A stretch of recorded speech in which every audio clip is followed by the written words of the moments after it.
TVN 24 news নেটওয়ার্কের নিয়মিত আয়োজন টিভিএন অ্যানালিসিস অনুষ্ঠান থেকে আপনাদের সবাইকে স্বাগত জানাচ্ছি। আমি রানা আহমেদ।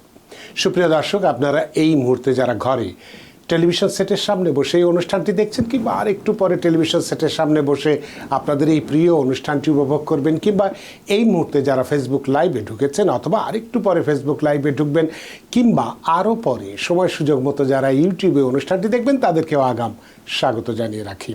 সুপ্রিয় দর্শক, আজকে আমরা ইমিগ্রেশন নিয়ে কথা বলবো। ইমিগ্রেশনের গুরুত্বপূর্ণ একটি বিষয় যে বিয়ের মাধ্যমে কিভাবে আমেরিকায় নাগরিকত্ব পাবেন, সেই সাথে একটি দুঃসংবাদ দিয়েও আজকের আলোচনা শুরু করতে চাই। সেটি হচ্ছে যে জাল বিয়ে, বা যেটাকে আমরা সেম ম্যারেজ, ফেক, ফ্রডুল্যান্ট ইত্যাদি যেগুলো আমরা বলে থাকি, সেই জাল বিয়ে করা অভিবাসীদের জন্য রয়েছে একটি বিরাট দুঃসংবাদ। কয়েকদিন আগেই এই বিষয়টা, অর্থাৎ এই মাসের কয়েকদিন আগেই একটি আদালত একটি রায় দিয়েছে। তার পর্যবেক্ষণ কী আছে সেটি নিয়ে আমরা কথা বলবো। এবং সুপ্রিয় দর্শক, এর বাইরে তো আপনাদের ইমিগ্রেশন সংক্রান্ত নানান প্রশ্ন থাকবেই, থাকাটাই স্বাভাবিক। সেই প্রশ্নগুলো করবার জন্য আমাদের টেলিভিশন স্ক্রিনে যে টেলিফোন নম্বরটি ভেসে উঠেছে, তারপরেও আমি বলে দিচ্ছি 6463079828, এই নম্বরে ফোন করতে পারেন। কিংবা যাদের ফোন করতে একান্তই অসুবিধা হয়, তারা ফেসবুকেও প্রশ্ন রাখতে পারেন। আমরা সবগুলো প্রশ্নের উত্তর দেওয়ার চেষ্টা করব। এবং ইত্যকার এই সমস্ত বিষয়ে আলোচনা করবার জন্য আমাদের স্টুডিওতে আজকে উপস্থিত হয়েছেন আমাদের সকলের প্রিয়জন, প্রিয় মানুষ, প্রিয় মুখ, প্রিয় অ্যাটর্নি জনাব মাহফুজুর রহমান। অ্যাটর্নি মাহফুজুর রহমান, আপনাকে স্বাগত। ধন্যবাদ জানা ভাই, এবং টিভিএন 24কে ধন্যবাদ আমাদের জানার জন্য, এবং দর্শক শ্রোতাবৃন্দকে অগ্রিম ক্রিসমাসের শুভেচ্ছা।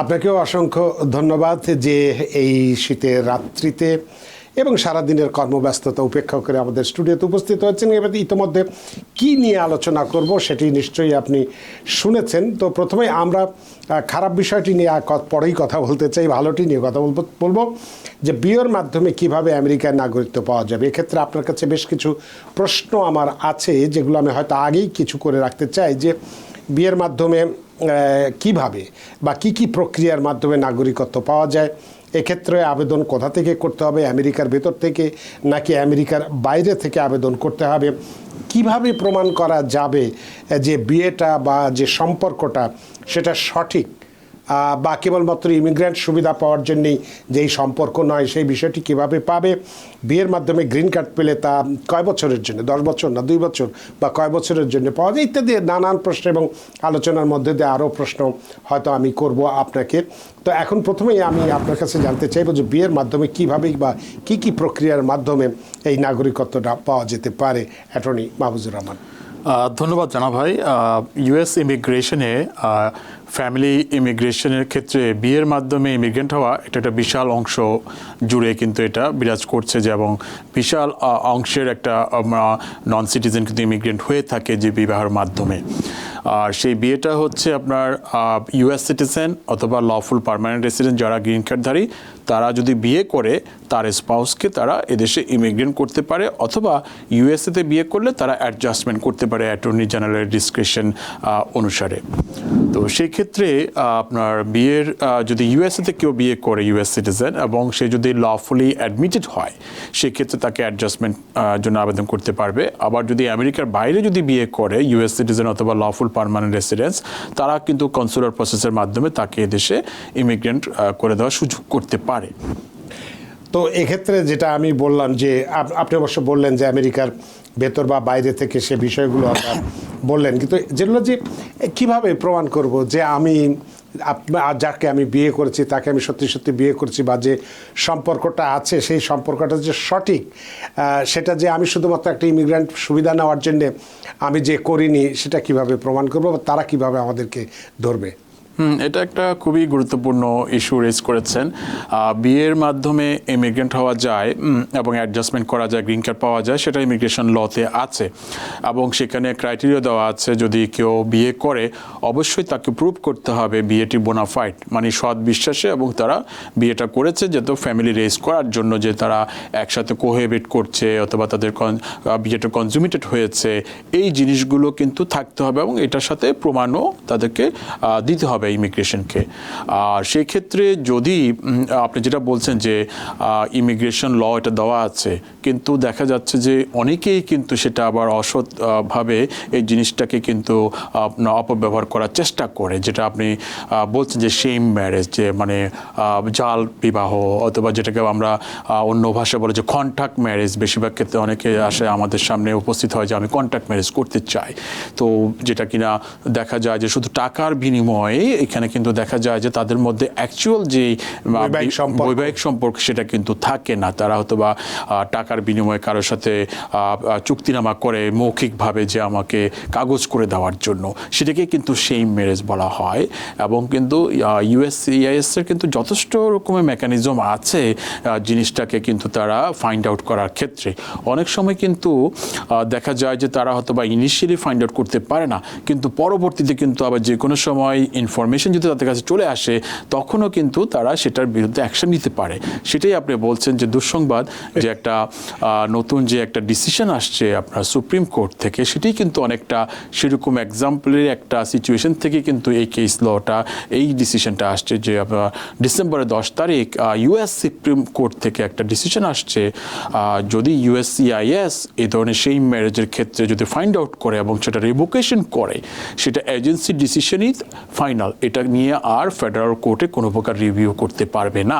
সেটা একদম পুরো মানে আপনার ডোরটা ক্লোজ করে দিয়েছে। এটা এজেন্সি, সেটা আপনার ভুলক্রমে হোক সঠিকক্রমে হোক, তাদের প্রমাণ উপাত্তর মাধ্যমে যদি তারা কোনো সিদ্ধান্ত নেয় যে এই বিয়েটি তারা অলরেডি তারা ভিসা ইস্যু করে দিয়েছে, গ্রিন কার্ড ইস্যু করে দিয়েছে এবং রিভোকেশন করে অথবা কারো ভিসা বাতিল করে দেয় সে নন সিটিজেন, সেক্ষেত্রে কিন্তু তারা আর ফেডারেল কোর্টের দরজা বন্ধ। দ্যাট মিনস হচ্ছে তারা ইমিগ্রেশন যে ডিসিশন দিবে এজেন্সি হোমল্যান্ড সিকিউরিটি, সেটার এগেনস্টে বড়জোর বোর্ড অফ ইমিগ্রেশন আপিল করতে পারবে। এরপরে আর তাদের কোনো পথ থাকবে না, তারা ডিস্ট্রিক্ট কোর্টে, সার্কিট কোর্টে এবং সুপ্রিম কোর্টে যাওয়ার আর কোনো সুযোগ থাকবে না এই 10 তারিখের ডিসিশন থেকে। তার মানে হোমল্যান্ড সিকিউরিটি যে সিদ্ধান্ত নেবে সেটাই কার্যকরী হবে। হ্যাঁ, এবং এটা কিন্তু এই যে সবাই যারা আইনজ্ঞ যারা আছে এই কেস লর মাধ্যমে এবং সামনে যে ট্রাম্প প্রশাসন ক্ষমতায় আসছে, তারা যে বিভিন্ন রকম অ্যাপ্লিকেশনের ভুল ভ্রান্তি ধরার চেষ্টা করবে এবং তারা একটা সেটা নন সিটিজেনদের অ্যাগেনস্টে তারা সিদ্ধান্ত নেওয়ার চেষ্টা করবে। এই সিদ্ধান্তগুলো যখন নিবে তারা কিন্তু একটা ভালো অবস্থানে চলে যাবে। তারা কিন্তু আর সেটার যারা এটা ভুক্তভোগী অথবা অনেক ইনোসেন্ট অ্যাপ্লিকেন্টের ক্ষেত্রেও কিন্তু এই ধরনের সিচুয়েশন আসতে পারে, তারা কিন্তু আর সেটা নিয়ে কিন্তু ফার্দার ফাইট করার সুযোগ থাকবে না। এটা এজেন্সির যে ডিসিশন, হোমল্যান্ড সিকিউরিটি যে সিদ্ধান্ত নিবে যে যে কোনো কারণেই হোক, এটা কেস এই যে 10 ডিসেম্বরে যে কেস লটা আসছে, এটা বাফোফা ভার্সেস ম্যাকওয়াস, একটা হোমল্যান্ড সিকিউরিটি যে সেক্রেটারি তার এগেনস্টে, তো সেটি বেসিক্যালি গিয়েছিল যে একটা আপনার এই ওমেন ইউএস সিটিজেন, সে একটা প্যালেস্টিনিয়ান মেয়েকে বিয়ে করেছিল। সো বিয়ে করে গ্রিন কার্ডও পেয়েছিল কিন্তু আলা সামায়েল। হ্যাঁ, রাইট। তো সেটা যখন 2 বছর পরে যখন কন্ডিশন রিমুভ করতে গিয়েছে, তখন ইউএসসিআইএস তখন ইনভেস্টিগেশন করে দেখলো যে ওই লোকটা আলা সামায়েল আগে বিয়ে করেছিল, সেটা সেই ম্যারেজ ছিল, সেটা অথবা তারা কন্ট্যাক্ট ম্যারেজ ছিল, যেটা কিনা ইউএসসিআইএস এর কাছে প্রমাণ আছে। তখন তারা সাথে সাথে তার ভিসা, তার গ্রিন কার্ডটি রিভোক করে দিয়েছে এবং রিভোক করে সেটা আপিল করেছিল বোর্ড অফ ইমিগ্রেশন আপিলে। কিন্তু তখন সে আবার পুনরায় ফেডারেল কোর্টে যখন গিয়েছে, একদম এটা পুরো সুপ্রিম কোর্ট থেকে বলে দিয়েছে তোমার ফেডারেল কোর্টের দরজা কিন্তু বন্ধ, তুমি ওখানে আসতে পারবে না, ওইটাই ফাইনাল ডিসিশন। তারপরে এক্ষেত্রে রিভিউ করার কোনো সুযোগ নেই না, ফেডারেল কোর্টে রিভিউ করার আর সুযোগ নেই। তো সুতরাং যে বিষয়টি, সুপ্রিয় দর্শক, আমরা বলেছিলাম বিষয়টি নিয়ে একটু পরে কথা বলবো, কিন্তু এটি আগে বলে ফেললাম যে অনেকেই আমরা চেষ্টা করি এবং আজকের আলোচক বললেনও তার অফিসে অনেকেই আসেন যে একটু এই ইমিগ্রেশনে বা ইমিগ্রেন্ট হবার জন্যে বা সুবিধা পাওয়ার জন্যে আমরা অনেকেই কন্ট্রাক্ট ম্যারেজ বা যেটাকে আমরা সহজ ভাষায় বলি, যেটাকে আমরা সেম ম্যারেজ আমেরিকান ভাষায় বলি, যে এই যে ভুয়া বা জাল বিয়ে যেটাকে আমরা বলছি, এটির ব্যাপারে কিন্তু খুব সতর্ক হতে হবে। কারণ এটি হলে আম ছালা দুটোই যাবে, কোনোভাবেই এদেশে কিন্তু আর থাকা যাবে না। হোমল্যান্ড সিকিউরিটি যে সিদ্ধান্ত দেবে সেটিই কিন্তু বাস্তবায়িত হবে এবং এক্ষেত্রে রিভিউ করার বা অন্য কোনো আদালতে যাওয়ার কোনো সুযোগ থাকবে না, যেটা বললে ফেডারেল কোর্ট, সার্কিট কোর্ট বা সুপ্রিম কোর্ট, কোথাও যাওয়ার কোনো সুযোগ থাকবে না। সুতরাং এই বিষয়টি সম্পর্কে আমরা সচেতন হব। তো আমরা বিয়ের মাধ্যমে আমেরিকার নাগরিকত্ব পাওয়ার ক্ষেত্রে আমি যেটা বলছিলাম যে বৈধ উপায়ে বিয়ে হয়েছে, সেক্ষেত্রে যদি গ্রিন কার্ড পাওয়া যায় সেটা কত বছরের জন্য দেয়, সেটা কি 10 বছর না 2 বছর না কন্ডিশনাল বা কিভাবে দেওয়া যায়, বা সেক্ষেত্রে যে এই আপনার এই গ্রিন কার্ড পাওয়ার জন্যে I-130 এবং I-485 এইগুলো কেন পূরণ করতে হবে বা কীভাবে পূরণ করতে হবে, এই বিষয়টি নিয়ে যদি একটু কথা বলেন। এটা আপনি যেটা বললেন I-130, I-485, এটি হচ্ছে যারা আমেরিকা থেকে গ্রিন কার্ড নেবে, এটাকে অ্যাডজাস্টমেন্ট প্রসেসের ক্ষেত্রে এই ফর্মগুলো ইউজ করা হয়। যদি কারো যেটা বললাম যে বিয়ের মাধ্যমে ইমিগ্রেশন যখন দেখবে যে বোনাফাইড ম্যারেজ এস্টাবলিশ হয়েছে, তাদের ইন্টারভিউ অথবা ডকুমেন্টারি এভিডেন্স, সেইভাবে তারা সিদ্ধান্ত নিয়ে থাকে। যদি ওই যে সিদ্ধান্তটি যদি নেয় যে তাকে গ্রিন কার্ড ইস্যু করবে এবং সেটি যদি বিবাহের 2 বছরের মধ্যে হয়ে থাকে, তাহলে 2 বছরের কার্ড পাবে, গ্রিন কার্ড পাবে। আর যদি আফটার 2 ইয়ার্স যদি সেটা ইস্যু করে থাকে বা গ্রিন কার্ডটা, তাহলে কিন্তু 10 ইয়ার্সের গ্রিন কার্ড পাবে। সেক্ষেত্রে সেটা সিমিলার সিচুয়েশন, যদি কনসুলার প্রসেসও একই নিয়ম। যদি তারা বিবাহের 2 বছরের মধ্যে যদি ভিসা ইস্যু করে থাকে, তাহলে আমেরিকা প্রবেশের পরে আপনার যখন প্রবেশ করবে সেখন যদি 2 বছরের মধ্যে হয়, তাহলে 2 ইয়ার্সের পাবে। আর যদি 2 বছরের বেশি হয়ে যায়, তাহলে 10 ইয়ার্সের গ্রিন কার্ড পাবে। তারপরে কনসুলার প্রসেসটা হচ্ছে দেশের বাইরে, আমেরিকার বাইরে থেকে যারা থাকে, তারা যারা আবেদন করে তাদের জন্য এই প্রসেসটা। তাহলে সেক্ষেত্রে ধরুন যে তারা গ্রিন কার্ড পেয়ে গেল, পেয়ে যাওয়ার পরে এবার নাগরিকত্ব পাওয়া দরকার। কত বছর পরে যদি আমেরিকার সিটিজেনকে বিয়ে করে, তাহলে কত বছর পরে পেতে পারে? আর যদি গ্রিন কার্ডধারীকে বিয়ে করে, তাহলে কত বছর পরে তারা আমেরিকার সিটিজেনশিপের জন্য আবেদন করতে পারবে, যেটা N-400 যে ফর্মটি, সেটা কবে পূরণ করতে পারবে? রাইট, এখানেও কিন্তু বেশ ইউএস সিটিজেনকে ফেভার করা হয়েছে। যদি ইউএস সিটিজেনের স্পাউস আপনার হয়ে থাকে এবং তাদের বোনাফাইড ম্যারেজ যদি ইনটেক্ট থাকে এদেশে আসার পরে, তাহলে কিন্তু 2 বছর 9 মাস পরে কিন্তু সিটিজেনশিপ আবেদন করতে পারবে। সেই ক্ষেত্রে কিন্তু অ্যাপ্লিকেন্টকে অবশ্যই প্রুভ করতে হবে যেন ম্যারেজটা ইনটেক্ট আছে এবং সেটা বোনাফাইড ম্যারেজ এখনও ইনটেক্ট আছে, কোনো প্রকার ঝামেলা হয়নি। তাহলে 2 বছর 9 মাসের মধ্যে সিটিজেনের আবেদন করে সে সিটিজেনশিপ নিতে পারবে। আর যেটা বললেন গ্রিন কার্ডধারী যদি স্পাউস এসে থাকে এবং গ্রিন কার্ডধারী যদি তখনও যদি সিটিজেনশিপ না পায়, সেক্ষেত্রে কিন্তু 4 ইয়ার্স 9 মান্থের রুল কার্যকর হবে। সেক্ষেত্রে 5 বছর। 5 বছর। কিন্তু এখানে কিন্তু আবার একটা ট্রিক পয়েন্ট আছে, সেটি হচ্ছে ফর এক্সাম্পল দেখা গেল যে গ্রিন কার্ডধারী একজন স্পাউসকে স্পন্সর করলো, আমেরিকায় আসলো, আসার ঠিক 1 বছর পরে যে স্পাউসটি স্পন্সর করেছে উনি সিটিজেন হয়ে গেলেন, তখন কি হবে? তাহলে তো উনি তখন সিটিজেন স্পাউস হয়ে গেল আফটার 1 ইয়ার্স। তখন কিন্তু আবার ভিন্ন রুল কার্যকর হবে। তখন হচ্ছে ওই তার যে ইউএস যে স্পাউস রয়েছে, উনি যেদিন সিটিজেন হবে সেদিন থেকে কিন্তু আবার 3 বছর টাইম কার্যকর হবে। এবং অথবা উনি আসার পরে যদি যেটা 4 বছর 9 মাস যেটি আগে আসে, সেইটাই কিন্তু উনি ক্যাচ করে সিটিজেনশিপের জন্য আবেদন করতে পারবে। তাহলে এই ক্ষেত্রে সেই সুবিধাটা আছে। সুপ্রিয় দর্শক, নিশ্চয়ই বুঝতে পারছেন যে আমরা সবগুলো বিষয় নিয়ে সুবিধাগুলো আমরা কথা বললাম। তো এখন একটি অন্য বিষয় যেটা আলাপ করতে চাই, যে ধরুন বিয়ে হয়েছে, যথাযথভাবে বিয়ে হয়েছে, আমরা বাইরে থেকেই নিয়ে আসি অথবা আমেরিকার ভেতর থেকেই বিয়ে হলো, তো 2 বছরের আগেই দেখা গেল যে অনেক সময় স্পাউস বা স্বামী স্ত্রীর মধ্যে বনিবনা হচ্ছে না, মিল হচ্ছে না।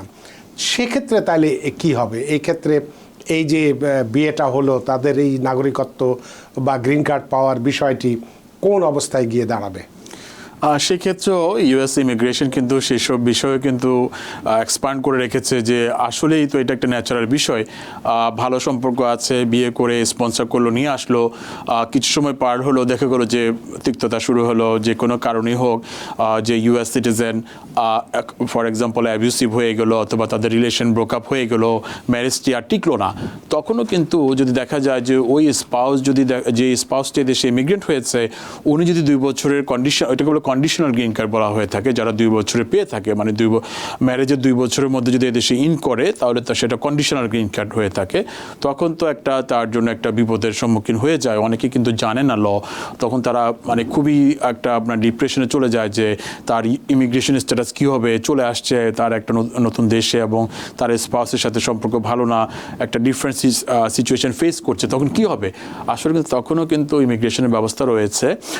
তখন আর তার স্পাউসের হেল্প লাগবে না। যদি ফর এক্সাম্পল উনি যদি অ্যাবিউসিভ হয়ে থাকে অথবা তার ম্যারেজটি বোনাফাইড ছিল কিন্তু ম্যারেজটি টার্মিনেট হয়ে গেল, যে ইউএস স্পাউস তাকে ডিভোর্স করে দিল অথবা ও ডিভোর্স করে দিল, যে কোনো কারণেই হোক, তখন কিন্তু ইমিগ্রেশনের কাছে সেটাকে বলে সেলফ পিটিশন, সে কিন্তু নিজেই কিন্তু অ্যাপ্লিকেশন করতে পারে যে অ্যাপ্লিকেশনটি আবার কন্ডিশনটি রিমুভ করার জন্য।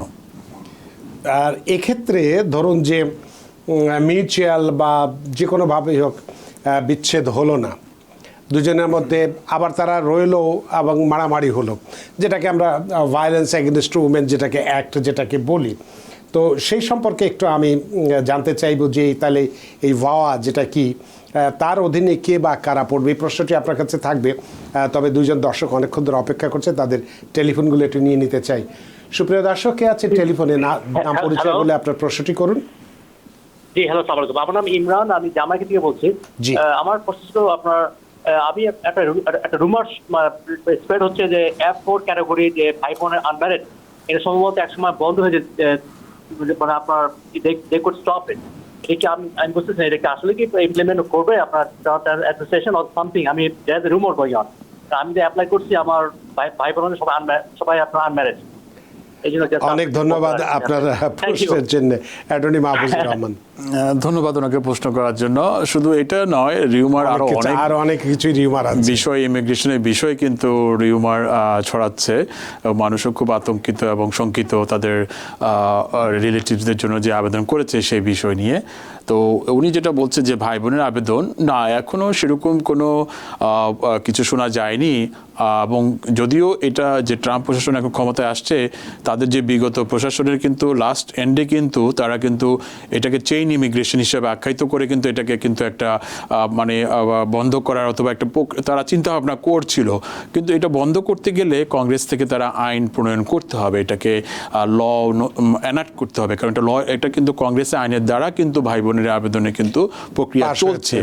আর যদি ট্রাম্প প্রশাসন যদি সাকসেসফুলি যদি এটা বাতিল করতে সক্ষম হয়, কিন্তু যারা এক্সিস্টিং যারা অ্যাপ্লিকেশন আছে আবেদন করা আছে তাদেরকে অবশ্যই অ্যাডজুডিকেট করতে হবে, তাদের অ্যাপ্লিকেশনকে তারা রিভোক মানে আপনার নতুন বাতিল করার কোনো সুযোগ নেই। সুপ্রিয় দর্শক, নিশ্চয়ই আপনি বুঝতে পেরেছেন যে ভয়টি আপনি পাচ্ছেন সেটি পাওয়ার আসলে কোনোই কারণ নেই। এগুলো রিউমার, যেটা আপনি বললেন, নিজেই বললেন রিউমার, সত্যি সত্যি রিউমার। আসলে কি হবে আমরা এখনো কেউ জানি না, তবে খুব সহজ নয়, কারণ প্রেসিডেন্ট ইচ্ছে করলেই এদেশে যা কিছু করতে পায় না। কংগ্রেস আছে, সুতরাং কংগ্রেসের পরেও আবার সুপ্রিম কোর্ট আছে, নানান কিছু আছে। সুতরাং এটা নিয়ে এত চিন্তার কারণ নেই। আর যদি হয়ও যে রিউমারটার কথা আপনি বললেন, সেক্ষেত্রে যেহেতু আপনি আবেদন করেছেন আপনার ভাই বোনের জন্যে, ওটির কোনো ক্ষতি হবে না। সেগুলো বাদ দিয়ে নতুন করে হয়তো আবেদন করা যাবে না, যদি সেরকম অবস্থার সৃষ্টি হবে। আমরা মনে করি সেটাও হবে না। ফেসবুক থেকে মোহাম্মদ জাকির খান, তিনি বলেছেন form I-601 application for waiver of ground of indivisibility wait time কত মাস? ইনঅ্যাডমিসিবিলিটি টাইম, ওয়েট টাইম কত মাস? ওটা এখন যেটা হয় প্রায় 2 থেকে 2.5 বছর সময় লাগে। তো মোহাম্মদ জাকির খান বুঝতে পেরেছেন যে আপনার যে প্রশ্নটি আপনি করেছেন সেটি 2 থেকে 2.5 মাস সময় লাগে। আশা করি আপনার উত্তর পেয়েছেন। আমরা একটু টেলিফোনে যেতে চাই। সুপ্রিয় দর্শক, কে আছেন টেলিফোনে? দয়া করে নাম পরিচয় বলে আপনার প্রশ্নটি করুন। হ্যালো, জি, আমি একটু ভাইয়ের কাছে জানতে চাচ্ছিলাম, আমরা আসলে খুবই টেনশনে আছি। সামনের বছর শেষের দিকে আমরা অ্যাসাইলাম করেছি, আমাদের ইন্টারভিউ আছে। সামনের বছর শেষের দিকে না এই বছরের শেষের দিকে? কি বলছেন? গত বছর হবে, গত বছরের শেষের দিকে না, এটা 24 চলতেছে, 25-এর শেষের দিকে আমাদের ইন্টারভিউ। ও ইন্টারভিউ, সেটা বলেন। হ্যাঁ হ্যাঁ, আমরা অ্যাসাইলাম করেছিলাম, আমাদের ইন্টারভিউ 2025-এর শেষের দিকে। এখন আমরা চিন্তায় আছি যে তখন কি অনেক কঠিন হয়ে যাবে কিনা আমাদের জন্য, নাকি আমাদেরকে পাঠিয়ে দিবে। আমি এটা নিয়ে টেনশনে আছি। অনেক ধন্যবাদ আপনার প্রশ্নের জন্য, অ্যাটর্নি মাহফুজুর রহমান। আর কোনো প্রশ্ন আছে আপনার? আচ্ছা, না, আমার মনে হয় না যে ওনাকে শঙ্কিত হওয়ার কারণ আছে, কারণ উনি যেহেতু অ্যাসাইলাম অ্যাপ্লিকেশন অলরেডি সাবমিট করেছে এবং এটা প্রক্রিয়ার মধ্যে আছে এবং ওনার ইন্টারভিউ স্কেডিউল করেছে নেক্সট ইয়ারের শেষের দিকে বললো। তো সেই ক্ষেত্রে হয়তো এতদিন উনি যদি ভিজিটর ভিসাও আসে, ওনার কিন্তু 6 মাসের যেই ভিসা সেটি কিন্তু অলরেডি সেটি এক্সপায়ার হয়ে গেছে। তো দ্যাট মিনস হচ্ছে ওনাকে কোনোভাবেই ওনার কেস বাতিল করার কোনো সুযোগ নেই যে USCIS অ্যাডভান্স, ওনার ইন্টারভিউ নিবে। ইন্টারভিউ যদি উনি সাকসেস হয় তাহলে ওনাকে অ্যাপ্রুভালের রিকমেন্ডেশন দিবে, আর না হয় ওই কেসটিকে ওনার কেসটাকে ইমিগ্রেশন জাজের কাছে সেটা রেফারেল পাঠিয়ে দিবে। সেটি হচ্ছে প্রসেস, ওনাকে একদম সম্পূর্ণ নিশ্চিত থাকতে তো হবে। সেক্ষেত্রে আপনি একটু তাকে আশ্বস্ত করুন, কারণ আসলে তো অনেকেই ভয়ের মধ্যে আছে, টেনশনে আছে।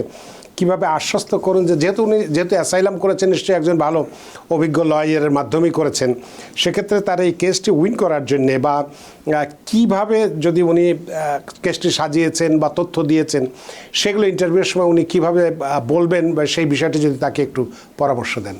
না, এই ক্ষেত্রে উনি যেটি করতে পারে ইন অ্যাডভান্স, যেহেতু ইন্টারভিউ স্কেজুল করেছে, ইমিগ্রেশনে কিন্তু চাইলে ওনার যেই অ্যাপ্লিকেশনের সমর্থনে যেসব প্রমাণপত্র যেটা আশা করা যায়, রিজনেবলি এক্সপেক্ট করা যায় ওনার যে বক্তব্য দিয়েছে, উনি ইচ্ছা করলে ইন অ্যাডভান্স সেই প্রমাণপত্রগুলো ইউএসসিএসে পাঠিয়ে দিতে পারে ইন অ্যাডভান্স। তাহলে ওনার কেসটা শক্ত হবে এবং চান্স থাকবে ইউএসসিএসে ওনার কেসটি অ্যাপ্রুভ হয়ে যাওয়ার।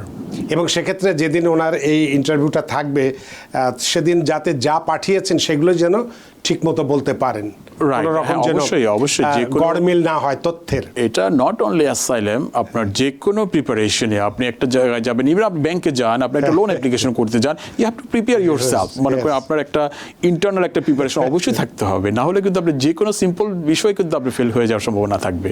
সুপ্রিয় দর্শক, আশা করি আপনার উত্তর পেয়েছেন। সুতরাং যে ভয়টি পাচ্ছেন সেই ভয়টি পাওয়ার কোনো কারণ নেই। আপনাকে অতিরিক্ত পরামর্শ হিসেবে যেটা দেওয়া হলো যে যে সময় অ্যাসাইলাম করেন, যে কারণ দেখিয়ে যে সমস্ত কাগজপত্র ডকুমেন্ট দিয়ে আপনি উপস্থাপন করেছেন ইন্টারভিউর সময়, যেন সেই তথ্যগুলোর সাথে আপনার বলাটা সব কিছু ঠিক থাকে, কোনো রকম যেন হাইড অ্যান্ড সিক না থাকে, কোনো রকম তথ্যের যেন বিভ্রান্তি না থাকে, তাহলে ভয়ের কোনো কারণ আছে বলে আমরা মনে করি না। আপনার প্রশ্নের জন্য ধন্যবাদ। সুপ্রিয় দর্শক, কে আছেন টেলিফোনে? দয়া করে নাম পরিচয় বলে আপনার প্রশ্নটি করুন। হ্যালো। হ্যালো, জি জি, আসসালামু আলাইকুম। ওয়ালাইকুম আসসালাম। আমি মিশিগান থেকে বলতেছি, আমার নাম তানজির মাহমুদ। জি, তো আমি 1 মাস 5 দিন বা 7 দিন হবে আমি আমেরিকা আসছি। তো এর মধ্যে আমার শুধু সোশ্যাল কার্ডটা আসছে, এখনো গ্রিন কার্ড আমি হাতে পাই নাই। তো এটা পেতে কতদিন লাগতে পারে? অনেক ধন্যবাদ জনাব মাহমুদ। অ্যাটর্নি মাহফুজুর রহমান, ওনার প্রশ্নে যেটি মনে হলো যে উনি 1 মাস 7 দিন ধরে আসছেন বা 5 দিন হচ্ছে, যে কোনোভাবে ইমিগ্রেন্ট ভিসায় আসছে উনি, যেভাবে হোক, ম্যারেজ বেস হোক, ব্রাদার সিস্টার বেস হোক। সো ওরা সাধারণত এই গ্রিন কার্ডের ফি যেটা আছে $235 জমা দিলে 4 মাস ম্যাক্সিমাম সময় লাগে। এর মধ্যে যদি না আসে তাহলে অবশ্যই ওনাকে ইউএসসিএস এ কন্ট্যাক্ট করতে হবে। জনাব মাহমুদ, আশা করি আপনার প্রশ্নের উত্তর পেয়েছেন যে আপনার এই গ্রিন কার্ড পেতে যদি টাকা জমা দিয়ে থাকেন, নিশ্চয়ই দিয়েছেন, তাহলে সর্বোচ্চ 4 মাসের মতো সময় লাগবে। না হলে যোগাযোগ করবেন, আপনার যেখানে যোগাযোগ করার কথা বলা হলো সেখানে যোগাযোগ করবেন, আশা করি পেয়ে যাবেন। আপনার চিন্তার কোনো কারণ নেই, তবে দেখবেন যে ঠিকমতো ঠিকানা যেন ঠিক থাকে। আপনার প্রশ্নের জন্য ধন্যবাদ। সুপ্রিয় দর্শক, কে আছেন টেলিফোনে? দয়া করে নাম পরিচয় বলে আপনার প্রশ্নটি করুন। হ্যালো, আসসালামু আলাইকুম। ভাই, আমি ফোন করেছিলাম একবার, ওই সময় কেটে গেছিল। জি, তো আমি কি শেষ করতে পারিনি। আমার ইন্টারভিউটা হচ্ছে এরকম যে এটা কোর্টে আছে এখন, মানে আমাদেরটা ইউএসসিএস যেটা ওটাতে ফেল হয়েছে, তো আমাদেরটা কোর্টে আছে। তো কোর্টের এটা হচ্ছে ইন্ডিভিজুয়াল হিয়ারিং বলে, ওইটাই আছি আমরা এসেছি, কিন্তু অনেক দিন হয়েছে, প্রায় 10 বছরের মতো। তো এখন আমি ওইটা নিয়ে টেনশনে আছি যে এই জাজ কি আরো কঠিন হয়ে যাবে, কি আমাদের কি হবে, আমি সেটা নিয়ে আমরা টেনশন করতেছি, বুঝছেন। জি, থ্যাংক ইউ। আমি আসলে আবার বদার করার জন্য সরি। না আসলে যেটা আমরা বললাম ওইটাই বোধহয় উত্তর। তারপর যেহেতু উনি যখন ইন্টারভিউ বলেছে তখন অবভিয়াসলি আমরা ধারণা করেছি ইউএসসিআইএস, দেখা যাচ্ছে হিয়ারিং। এটা হিয়ারিং সাধারণত কোর্টের যে ইন্টারভিউ হয় এটাকে আমরা সাধারণত হিয়ারিং বলে থাকি, যে শুনানি। যে শুনানি শব্দ হচ্ছে মানে 3-4 পক্ষ থাকবে, যেমন বিচারক, ওনার লয়ার, সরকারের উকিল, এটাকে শুনানি, সবাই শুনবে, সেই হিসাবে বিচারক রায় দিবে, সেটা হচ্ছে শুনানি, হিয়ারিং। তো সেক্ষেত্রে অবশ্যই ওনার যদি যেটা আমরা সিমিলার যে উত্তর, যেটা ওনার যেই ক্লেম সেটা সাপেক্ষে যথার্থ প্রমাণ যদি উপস্থাপন করতে পারে এবং ওনার যে ক্লেম সেটি যদি উনি সঠিকভাবে ইন অ্যাকর্ডিংলি টেস্টিফাই করতে পারে, আমার মনে হয় যে কোনো জাজই হোক, যত কঠিন জাজই হোক, ওনার কেসটি অ্যাপ্রুভ হওয়ার সম্ভাবনা থাকবে। অনেক ধন্যবাদ। আশা করি আপনার প্রশ্নের উত্তর পেয়েছেন এবং যে ভয় পাচ্ছেন সে ভয় পাওয়াটার কোনো কারণ নেই। আমরা একটু টেলিফোনে যাব, তার আগে একটা ফেসবুক থেকে প্রশ্ন নিতে চাই যে আমার অ্যাসাইলাম কেস, মোহাম্মদ রাসেল প্রশ্ন করেছেন, আমার asylum case is granted almost 1 year and আমি apply for green card 5 months. I was check online, my green card is processing today. I check online, case was transferred and a new office has jurisdiction. কি এ ব্যাপারে আপনার উত্তর আছে? Obviously এটা যে কোনো applicant একটা অ্যাপ্লিকেশন সাবমিট করলে দ্য ডে এটা সাবমিট করা হয়েছে তখন থেকে একটা টেন্স থাকে। তো ওনার যেই অ্যাপ্লিকেশন, যে গ্রিন কার্ড বেস, আপনার অ্যাসাইলাম বেস যে গ্রিন কার্ড, সেটির প্রসেসিং টাইম কিন্তু এখন অ্যাভারেজ 16 months। তো ওনাকে বেশ কিছু সময় অপেক্ষা করতে হবে। উনি মাত্র যে 5 মাস হয়েছে, হয়তো আরও বছরখানেকের মতো লাগতে পারে অ্যাপ্লিকেশনটি অ্যাপ্রুভ হয়ে আসতে। অনেক ধন্যবাদ জনাব রাসেল। তো উনি বলছেন যে কতদিন লাগবে, কতদিন 1 বছর? আপনি শুনলেন যে বছর খানেক লাগবে। আশা করি আপনার প্রশ্নের উত্তর পেয়েছেন। আমরা টেলিফোনে যেতে চাই। সুপ্রিয় দর্শক কে আছেন টেলিফোনে, দয়া করে নাম পরিচয় বলে আপনার প্রশ্নটি করুন। হ্যালো হ্যালো, আসসালামু আলাইকুম। ওয়ালাইকুম আসসালাম। আমি ভার্জিনিয়া থেকে বলছিলাম, মোহাম্মদ সুলেমান হোসেন। জি যে আমার কোশ্চেনটা হচ্ছে, আমি এখন বাংলাদেশে কোন মাসে ডিকিউ ইন্টারভিউ চলছে? আমি আমার ওয়াইফের জন্য অ্যাপ্লাই করছি, ডিকিউ হয়েছে মার্চের 8, 2024। তো এখন এটা কবে ইন্টারভিউ ডেট পেতে পারি? আপনি সিটিজেন না গ্রিন কার্ড হোল্ডার? আমি সিটিজেন। আচ্ছা, জনাব মাহফুজুর রহমান। ওটা যে স্পাউসের জন্য, গ্রিন কার্ডের স্পাউসের জন্য, এটা এখনো 22 সালের সম্ভবত জুলাই মাসের অ্যাপ্লিকেশনগুলো ওরা প্রসেস করছে। কিন্তু খুব দ্রুত কিন্তু এটা আবার অ্যাডভান্স হয়ে যাওয়ার সম্ভাবনা আছে, কারণ ওরা জুলাই 2024-এ কিন্তু ওয়েলকাম লেটার কিন্তু তারা প্রসেস করছে। তো এটা আপনার যে ডিকিউ হয়েছে যেভাবে, যে সিরিয়ালে হয়েছে, সেই সিরিয়াল অনুযায়ী তারা ইন্টারভিউ স্কেজুল করবে। মার্চে ডিকিউ হয়েছে এই বছরের মার্চে। কিন্তু তারপরে কিন্তু এটা কিন্তু আসলে অনেক সময় ধারণা করা কঠিন হয়ে যায়। ন্যাশনাল ভিসা সেন্টার কিন্তু কখনো ডিসক্লোজ করে না। তবে প্র্যাকটিক্যাল এক্সপিরিয়েন্সে দেখা যায় যে ডিকিউ হওয়ার আরও 6 মাস থেকে 8 মাসের মধ্যে ইন্টারভিউ আসে সাধারণত। তো সেক্ষেত্রে মার্চ হলে তো এই ডিসেম্বর 9 মাস অলরেডি হয়ে গেছে, যে কোনো সময় চলে আসতে পারে। খুব দ্রুতই চলে আসবে বলে আমরা আশা করছি। জনাব হোসেন, আপনার প্রশ্নের জন্য অনেক ধন্যবাদ। সুপ্রিয় দর্শকে আছেন টেলিফোনে, দয়া করে নাম পরিচয় বলে আপনার প্রশ্নটি করুন। আসসালামু আলাইকুম। আমার নাম আকাশ চৌধুরী। আমি ফোন দিয়েছিলাম জনাব মাহমুদ সাহেবের সাথে কথা বলার জন্য। আমার 2টা প্রশ্ন ছিল। একটা প্রশ্ন, আমার 2025-এর আগস্টে আমার গ্রিন কার্ডের ম্যাচ শেষ হয়ে যাবে। আমি এটা কবে নাগাদ অ্যাপ্লাই করলে আবার এটা মানে গ্রিন কার্ডটা আবার রিনিউ হবে? 1 নাম্বার। 2 নাম্বার প্রশ্ন হচ্ছে, আমি গ্রিন কার্ড হোল্ডার হিসেবে আমার ওয়াইফের জন্য ওই আবেদন করেছি, মানে একটা ইমিগ্রেশনের আবেদন করছি আর একটা টুরিস্টের জন্য। তো বৈষম্য আন্দোলনের কারণে আমার ওই এইটা অ্যাপ্লিকেশনটা মানে এইটা ডেটটা ক্যান্সেল হয়ে গেছে। এখন আমি কিভাবে ওই আবার নতুন করে করবেন কিভাবে সেটা? জি জি জি। আপনি গ্রিন কার্ড কবে পেয়েছিলেন? যে এটা 25 সালের? আমি 2015 সালে গ্রিন কার্ড পেয়েছি। তো এর মধ্যে কি সিটিজেনশিপ পরীক্ষা দেন নাই? না, আমি 2 বার গিয়েছিলাম, এই কারণে আর দেওয়া হয়নি। অনেক ধন্যবাদ জনাব মাহফুজুর রহমান। এটা যেটা উনি স্পাউসের জন্য আবেদন করেছে, যেটা এখন যে অ্যাভারেজ টাইম 2 থেকে 2.5 বছর, 3 ইয়ার্স সময় লেগে যায় এটা প্রসেস কমপ্লিট হতে। মানে আবার নতুন করে যদি প্রসেস করে, যেহেতু প্রথমটা বাতিল হয়েছে। না, উনি যেটা বলেছে যে উনি ওয়াইফের জন্য ইমিগ্রেন্ট ভিসা আবেদন করেছে, আবার আপনার টুরিস্ট ভিসার জন্য আবেদন করেছে। যদি ওনার ইন্টারভিউ ক্যান্সেল হয়ে যায়, সেটা কিন্তু এমবিসি থেকে বলা আছে, ওরা কিন্তু অ্যাকর্ডিংলি নিজ থেকে রিস্কেডিউল করবে, আর না হলে ওদের কাছে ইমেল পাঠাতে হবে এটা রিস্কেডিউল করার জন্য। অনেক ধন্যবাদ আকাশ চৌধুরী, আশা করি আপনার উত্তর পেয়েছেন। আমরা আরও অনেক প্রশ্ন আমাদের ফেসবুকেও আছে। মোহাম্মদ রুবেল, তারপর সুদ্দব শাহ, সেন, আপনাদের উত্তর দেব এবং টেলিফোনেও আর অনেকেই আছেন, তবে একটা বিরতি নিতে চাই, বিরতির পর সে আপনাদের প্রশ্নগুলো নিতে চাই। সুপ্রিয় দর্শক, নিচ্ছে একটি ছোট্ট বিরতি, সে পর্যন্ত আমাদের সাথেই থাকুন। সুপ্রিয় দর্শক, বিরতির পর ফিরে এলাম আপনাদের প্রিয় অনুষ্ঠান টিভিএন অ্যানালিসিসে। আজকের অতিথি অ্যাটর্নি মাহফুজুর রহমান এবং আপনাদের সাথে রয়েছে আমি রানা আহমেদ। বিরতির আগে বলেছিলাম আর অনেকেই ফেসবুকে প্রশ্ন রেখেছেন এবং টেলিফোনও আছে। একটু ফেসবুক থেকে প্রশ্ন নিতেছি। মোহাম্মদ রুবেল অনেক বড় প্রশ্ন করেছেন, অনেক কথা বলেছেন তার জীবনের অনেক কিছু।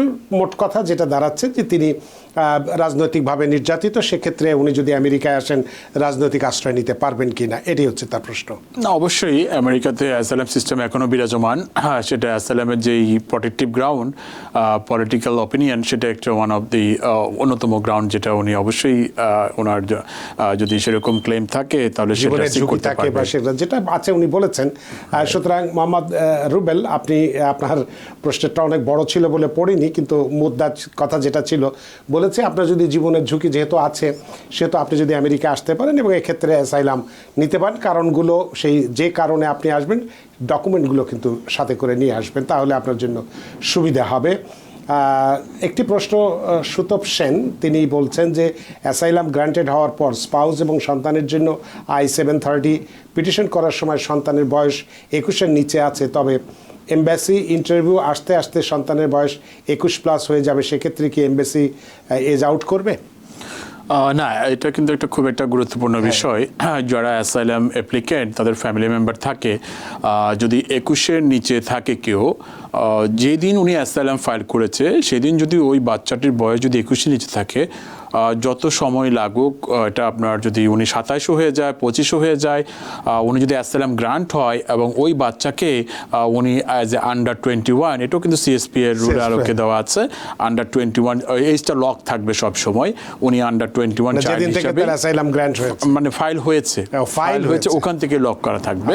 এরপরে যদি বাচ্চার বয়স 27, 28, 30 হয়ে যায়, আনমেরিড থাকতে হবে সেক্ষেত্রে, এবং ওনার অ্যাপ্লিকেশন গ্রান্ট হওয়ার পরে উনি বাচ্চাকে কিন্তু অ্যাজ এ আন্ডার 21 চাইল্ড হিসেবে কিন্তু এদেশে ইমিগ্রেন্ট করে নিয়ে আসতে পারবে। এক্ষেত্রে যেটা দেখা যাচ্ছে তার কোনো সমস্যা নেই, এই তো বিবাহ করা যাবে না। কিন্তু একটাই সমস্যা যেটা হবে, শর্ত যেটা, সেটা হচ্ছে যে আপনার ছেলের বয়স 21-এর উপরে যতই হোক না কেন, 31 হলেও সমস্যা নেই, কিন্তু শর্ত একটাই, বিয়ে কিন্তু করা যাবে না। বিয়ে করলে কিন্তু সব শেষ হয়ে যাবে, সুতরাং সেটুক পর্যন্ত অপেক্ষা করুন। আপনার প্রশ্নের জন্য ধন্যবাদ। আমরা একটু টেলিফোনে যাব। সুপ্রিয় দর্শক, কে আছেন টেলিফোনে? দয়া করে নাম পরিচয় বলে আপনার প্রশ্নটি করুন। হ্যালো, প্রশ্ন বলবো? জি, আমরা অপেক্ষা করছি, সময় নষ্ট করবেন না। আচ্ছা, আমি প্রশ্ন করছি, আমার ভাইয়ের জন্য অ্যাপ্লাই করছি ফ্যামিলি রিপোর্ট প্রিফারেন্সে, প্রায়োরিটি ডেট হলো এপ্রিল 2007। এখনো আসলে ও প্রতি 2 মাস পর পর ইমেইল আসে যে 60 দিন অপেক্ষা করতে হবে, এই রকমের আছে। এখন প্রশ্ন হইলো, একটা বাতিজা, বয়স তার অনেক হয়ে গেছে, অ্যাপ্লিকেশনের প্রায়োরিটি ডেট থেকে আরো 4 বছর 9 মাস পরে অ্যাপ্রুভ হয়েছে কেস।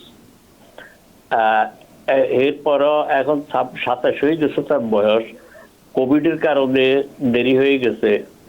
ডকুমেন্টারি ডেট হইল মার্চ 2021। এখন বয়সে ক্রেডিট পাবে কি না, এটাই এই প্রশ্নটা জিজ্ঞাসা করতে। তো প্রায়োরিটি 2007 বললেন, কোন মাস ছিল সেটা মনে আছে? এপ্রিল। অ্যাটর্নি মাহফুজুর রহমান, এটা সিএসপি এর অ্যাপ্লাই হবে। সেক্ষেত্রে আপনার অভিজ্ঞ কোনো লয়ারের সাথে যোগাযোগ করতে পারে, যেটা ক্যালকুলেশনের ব্যাপারে সঠিকভাবে ক্যালকুলেট করে দেখতে হবে, কারণ এখানে অনেকগুলো বিষয় আছে। ওনার যেই বয়সটি যে উনি ক্রেডিট ক্লেম করছে সেটি কাট অফ পয়েন্ট কোনটি হবে, এবং দেখতে হবে যে এপ্রিল 2007 কোন মাসে প্রায়োরিটি ডেটে আসছে, সেই ডেটে কিন্তু ওনার বয়সটাকে আবার লক করতে হবে। সেই পয়েন্ট থেকে সেই পয়েন্ট ওনার বয়স কত ছিল এবং উনি বয়সে কত ক্রেডিট পেয়েছে সেটা ডিডাক্ট করে দেখতে হবে যে উনি আসলে 21-এর নিচে হয় কিনা। তো সেটি সেক্ষেত্রে মানে এইভাবে হাইপোথেটিক্যালি জবাব দেওয়া কঠিন, কাগজপত্র ছাড়া। অনেক ধন্যবাদ প্রিয় দর্শক। আসলে বুঝতে পারছেন, যেহেতু আপনারা আবেদন করেছেন, আপনার যিনি লয়ার আছেন, আইন বা যিনি অ্যাটর্নি আছেন, তার কাছে একটু গিয়ে বয়সটা হিসাব করে দেখুন, এবং সিএসপি এর ক্ষেত্রে যদি প্রযোজ্য হয় সে বিষয়টি আপনারা ব্যবস্থা নিতে পারেন। আপনার প্রশ্নের জন্য ধন্যবাদ। সুপ্রিয় দর্শক, কে আছেন টেলিফোনে? দয়া করে নাম পরিচয় বলে আপনার প্রশ্নটি করুন। হ্যালো, আসসালামু আলাইকুম। ওয়ালাইকুম আসসালাম। জি ভাইয়া, আমার একটা প্রশ্ন। আমি মিশিগান থেকে লুৎফর বলছিলাম। জি। আজ আমার মায়ের জন্য অ্যাপ্লাই করেছি জানুয়ারি 22 তারিখে।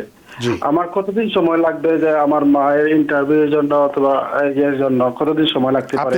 আপনি সিটিজেন না গ্রিন কার্ড হোল্ডার? জি, আমি সিটিজেন।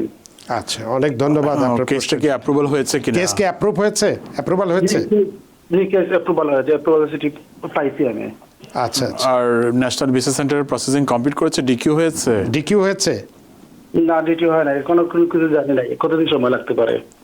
ও না, সেক্ষেত্রে আমি জানি না উনি প্রসেস শুরু করেছে কিনা। যদি জানুয়ারিতে করে থাকে অবশ্যই উনি অ্যাপ্রুভাল পেয়েছে বলছে। অ্যাপ্রুভাল হলে নেক্সট স্টেপ হচ্ছে ন্যাশনাল ভিসা সেন্টারে ওনার যে ভিসার, ইমিগ্রেন্ট ভিসার যাবতীয় কার্যক্রম সম্পূর্ণ করতে হবে। ওখানে DS-260 জমা দিতে হবে, ওরা পুলিশ ক্লিয়ারেন্স, পাসপোর্ট, পিকচার এবং আরও ফাইন্যান্সিয়াল কাগজপত্র সেটা আপলোড করতে হবে ন্যাশনাল ভিসা সেন্টারে ক্যাক সিস্টেমে, ওয়েবসাইটের মাধ্যমে। তো উনি ওটা করেছে কিনা জানি না। উনি ওটা করার পরে ডিকিউ হলে অথবা 5 থেকে 6 মাসের মধ্যে ইন্টারভিউ ডেট পাবে। তো অসংখ্য ধন্যবাদ লুৎফর সাহেব। আপনি জিতবেন যে আপনার কেসটি যখন ডিকিউ হবে, ডকুমেন্টারি কোয়ালিফাই করবে, তাই সেখান থেকে 5-7 মাস সময় লাগবে। সুতরাং আপনি এখন দেখুন যে ডিকিউটা কবে হয়। আপনার প্রশ্নের জন্য ধন্যবাদ। সুপ্রিয় দর্শক, কে আছেন টেলিফোনে? দয়া করে নাম পরিচয় বলে আপনার প্রশ্নটি করুন। হ্যালো, আসসালামু আলাইকুম। ওয়াসলাম।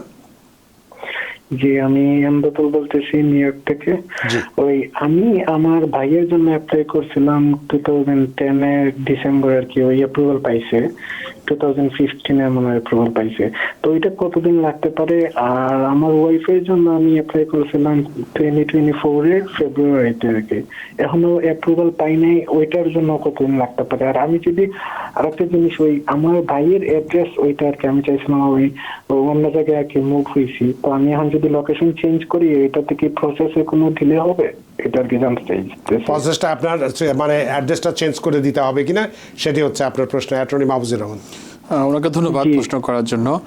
2010 সালে করলে এখন বর্তমানে মার্চ 2008 পর্যন্ত যারা আবেদন করেছিল তো ওয়েলকাম লেটার তারা ইস্যু করছে। তো সেই হিসাব করলে দেখা যেতে পারে আরো 2 থেকে 2.5 বছর সময় লাগতে পারে ওনার অ্যাপ্লিকেশনটি ম্যাচিওর হতে। আর উনি যেটা ওনার ওয়াইফের জন্য আবেদন করেছে, এটা সাধারণত 8 থেকে 10 মাসের মধ্যে অ্যাপ্রুভাল পেয়ে যায়, উনি পেয়ে যাওয়ার কথা। তারপরে উনি USCIS এর কাস্টমার সার্ভিসে যোগাযোগ করতে পারে যে কেসটি আপডেটের জন্য। আর যদি ভাই বোনের আবেদন যদি উনি যদি অ্যাড্রেস আপডেট করে, এতে কেসের কোনো প্রবলেম হবে না। উনি নিশ্চিন্তে যে কোনো ইনফরমেশন আপডেটটা করাই ভালো, কারণ যদি পুরনো অ্যাড্রেসে যায় না পেলে অনেক ক্ষতি হয়ে যায়। আশা করি আপনার উত্তর পেয়েছেন। সুপ্রিয় দর্শক, কে আছেন টেলিফোনে? দয়া করে নাম পরিচয় বলে আপনার প্রশ্নটি করুন। হ্যালো। জি। হ্যাঁ, আমি পিকে বলছিলাম জামাইকা থেকে। জি। আমার একটা আত্মীয় তার ভাইয়ের জন্য অ্যাপ্লাই করছিল 2006-এ। হ্যাঁ। জি। হ্যাঁ, ওটা তো কেস অ্যাপ্রুভ হয়েছে, সবকিছু হয়েছে। তার সব 3 ভাই বোন ওরা চলে আসছে। আর একজনের কেসটা তো হওয়ার পরে ইন্টারভিউর বাদে তার ওরা হাজব্যান্ড ওয়াইফ এবং একটা বাচ্চা ছিল। পরে আরেকটা বাচ্চা জন্ম নিচ্ছে। হ্যাঁ, ওই বাচ্চাটারে এন্ট্রেনগুলো করতে গিয়া উপরে ওটা কেসটা ডিলে হয়ে গেছে। দ্যাট মিনস বাচ্চার বয়স 2 বছর হয়ে গেছে। এখন যার পারে প্রত্যেক তারা দিতেছে 2 মাস পর পর দিতেছে আর কি, রিমাইন্ডার দিতেছে পরে 2 মাস। যেন আর কিছু করণীয় আছে নাকি? অনেক ধন্যবাদ আপনার প্রশ্নের জন্য অ্যাটর্নি মাহফুজুর রহমান। সম্ভবত আমার কথা শুনে যেটা মনে হয়েছে যে ওটাকে অ্যাডমিনিস্ট্রেটিভ প্রসেসিং এ দিয়ে দিয়েছে, অথবা যে কোনো ইস্যু সিকিউরিটি হোক, নতুন বাচ্চা আরেকটা বাচ্চা হয়েছে সেটাকে অ্যাড করেছে তাহলে অথবা অ্যাডমিন প্রসেসে দিয়ে দিয়েছে। তো সেই ক্ষেত্রে ওদের সাথে 2 মাস অন্তর অন্তর ফলো আপ করতে হবে যে কি আপডেট। এক সময় যখনই ওদের প্রক্রিয়া সম্পূর্ণ হবে ওরা কিন্তু ইনফর্ম করবে ভিসার জন্য। অনেক ধন্যবাদ আপনার প্রশ্নের জন্য। সুপ্রিয় দর্শক, কে আছেন টেলিফোনে? দয়া করে নাম পরিচয় বলে। আমাদের হাতে সময় নেই, আমরা টেলিফোন নিতে পারছি না। শুধু একটি প্রশ্ন ফেসবুক থেকে নিতে চাই, সেটি হচ্ছে যে নাজমুল হাসান প্রিন্স আমার কেস উইন করার পরে ফোনের বিয়ে করেছে এবং আমার ওয়াইফের সাথে নেপালে গিয়ে দেখা করেছি। আলহামদুলিল্লাহ আমার একটা বেবি হয়েছে। মাহফুজ ভাইয়ের কাছে একটা প্রশ্ন, আমি কি আমার বেবি এবং আমার ওয়াইফের জন্য অ্যাপ্লাই করতে পারবো কিনা? না, এখানে যদি অ্যাসাইলাম কেসে উইন হয় এবং অ্যাসাইলাম কেস অ্যাডজুডিকেট হওয়ার আগ পর্যন্ত যদি উনি বিয়ে না করে এবং বিয়ে করলেও যদি সেটা কনজিউমেটেড না হয়, তাহলে কিন্তু যে অ্যাসাইলি ফ্যামিলি মেম্বার হিসেবে যে বেনিফিটটি পায়, যে আবেদন করে, সেটি কিন্তু সম্ভব নয়। উনি বিয়ে করেছে ফোনে, দ্যাটস ফাইন। উনি নেপালে গিয়ে দেখা করেছে, দ্যাট মিনস হচ্ছে এটা কনজিউমেটেড হয়েছে, সেটা ওনার প্রক্রিয়াটি সম্পূর্ণ হয়েছে। তাহলে ফিউচারে যখন উনি গ্রিন কার্ড পাবে, তখন কিন্তু ওনার স্পাউসের জন্য স্পন্সর করতে পারবে। অ্যাজ এ অ্যাসাইলি হিসাবে এই মুহূর্তে কিন্তু আবেদন করার কোনো সুযোগ নেই। পারবেন, আশা করি নাজমুল হাসান প্রিন্স আপনার প্রশ্নের উত্তর পেয়েছেন। আর ছোট্ট একটি প্রশ্ন উত্তর দেবো আমিনুল ইসলাম। আমার 21 বছরের বড় মেয়ের জন্য 2017 সালের ডিসেম্বরে F2-তে অ্যাপ্লিকেশন করি। এখন আমি ইউএস সিটিজেন, তাই এখন F1 ক্যাটাগরিতে হয়েছে, কোনো রকম ফি জমা দিতে পারছি না। আর কতদিন লাগবে প্লিজ জানাবেন। না, এই ক্ষেত্রে অবভিয়াসলি উনি যখন সিটিজেন হয়ে গেছে, F1 হয়ে গিয়েছে, দ্যাট মিনস হচ্ছে অটোমেটিক 1 বছর পিছিয়ে গিয়েছে। কিন্তু এখানে কিন্তু ল আছে, উনি চাইলে USCIS রিকোয়েস্ট করতে পারে, এটাকে বলে অপ্ট ইন অপ্ট আউট, যে উনি আগের যে F2B ক্যাটাগরি ছিল সেটার মাধ্যমে যেন ওইটা ভিসা ইস্যু করা হয়, সেটার জন্য রিকোয়েস্ট পাঠাতে হবে USCIS, ওটাতে ওয়ার্কআউট করতে হবে ওনাকে। অনেক ধন্যবাদ জনাব আমিনুল ইসলাম, আশা করি আপনার প্রশ্ন উত্তর পেয়েছেন। অ্যাটর্নি মাহফুজুর রহমান, আমাদের হাতে সময় নিয়ে আপনাকে যে প্রশ্ন করছিলেন সেটার উত্তর নিতে পারছি না। আমরা আপনার প্রতি আবারও ঋদ্ধ প্রাণিত যে অনেক ব্যস্ততা উপেক্ষা করে আমাদের স্টুডিওতে উপস্থিত হয়েছিলেন এবং অনেকগুলো প্রশ্নের উত্তর দিয়েছেন দর্শকদের এবং গুরুত্বপূর্ণ একটি বিষয় নিয়ে কথা বলেছেন। আমরা আবারও আপনার প্রতি ঋদ্ধ প্রাণিত। ধন্যবাদ জানা ভাই, আবার ধন্যবাদ TVN 24-কে আমন্ত্রণ জানানোর জন্য। আপনাকেও আবার ধন্যবাদ। সুপ্রিয় দর্শক, আজকে আমরা খুব গুরুত্বপূর্ণ বিষয়ে কথা বলেছি যে বিয়ের মাধ্যমে কিভাবে আমরা আমেরিকার নাগরিকত্ব পাবো, সেগুলোর বিস্তারিত দিক আমরা কথা বলছি। সেই সাথে কথা বলেছি যারা ফেক বিয়ে বা যেটাকে আমরা সেম ম্যারেজ বলি, সেই বিয়ে যারা আমরা করে একটা ইমিগ্রেন্ট বা সুবিধা নেওয়ার চেষ্টা করি, সেই ধরনের অবস্থা যেন আমরা না করি, কারণ এটা আমাদের জন্য ক্ষতির কারণ হতে পারে এবং এখান থেকে আমাদেরকে দেশ থেকে চলে যেতে হতে পারে, যেটা এই ডিসেম্বর মাসের 10 তারিখের যে কোর্টটি রায় দিয়েছে সে প্রেক্ষিতে কিন্তু এটি মোটেও সন্তোষজনক বা সুবিধাজনক কোনো বিষয় নেই। আশা করি আজকের অনুষ্ঠান আপনাদের যথেষ্ট ভালো লেগেছে। সুপ্রিয় দর্শক, যেখানেই থাকুন, ভালো থাকুন, সুস্থ থাকুন, নিরাপদে থাকুন। TVN 24 নিউজ নেটওয়ার্কের সাথেই শুভরাত্রি। TVN 24 টেলিভিশন দেখতে আজই কল করুন 7187776556। লগ ইন করুন www.totalcablebd.com। নিউ ইয়র্ক থেকে সম্প্রচারিত TVN 24 টেলিভিশন বিশ্বজুড়ে বাঙালির কণ্ঠস্বর।